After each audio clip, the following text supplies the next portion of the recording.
right, on my new series about a deeper look in Steph, my lifestyle, I thought I would put this lovely kitchen because I love and hate to cook.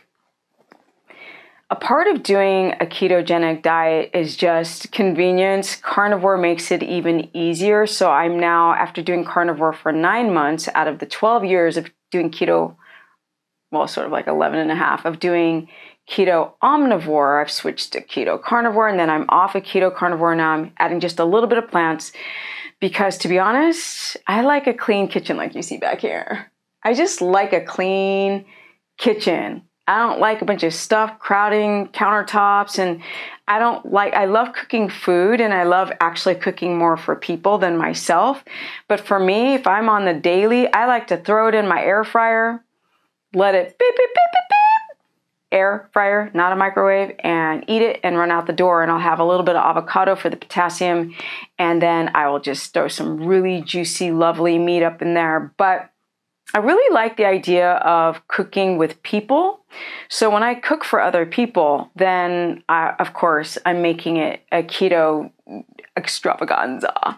And I'll make like desserts. Even though I'm not really into making desserts, I will do it for my friends because I want them to think, I don't want food to have to be really, really, really processed and bad for you and really, really damaging ingredients to the gut wall. So I'll find replacements that won't, spike their blood sugar or make them feel bloated and heavy the next day.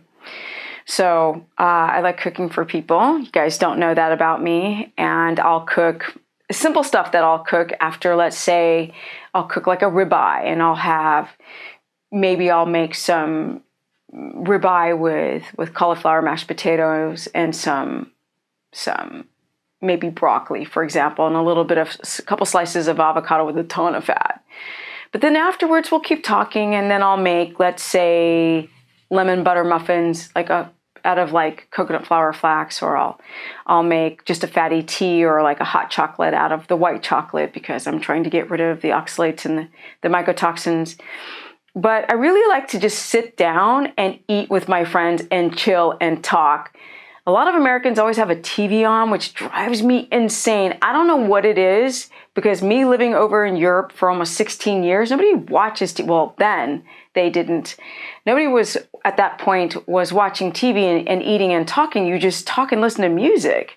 But in the States, I go to somebody's house, I turn that TV, I literally want to stab a fork in my eyeball and eat it with some butter.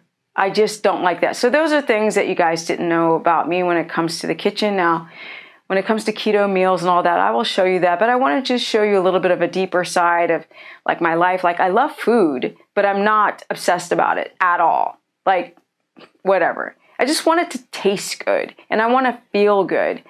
But anytime I make my food more complicated, it's for people. It's never for me because I don't care. You guys don't know that as well. If you want to get to my heart, it's not going to be through food. It's going to be through a really, really, really good, honest, and caring conversation. That is a way to Steph's heart. I just wanted to talk a little bit about the kitchen, what it means to me, how clean I like the kitchen.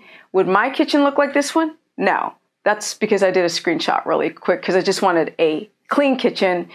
The actual design of the kitchen isn't my style. But I like a big open space and clean countertops and clean kitchen and no mess and no garbage. And then after you get done eating, you chill with some friends with some really nice music and have a great conversation. There you go. A little bit more about Steph.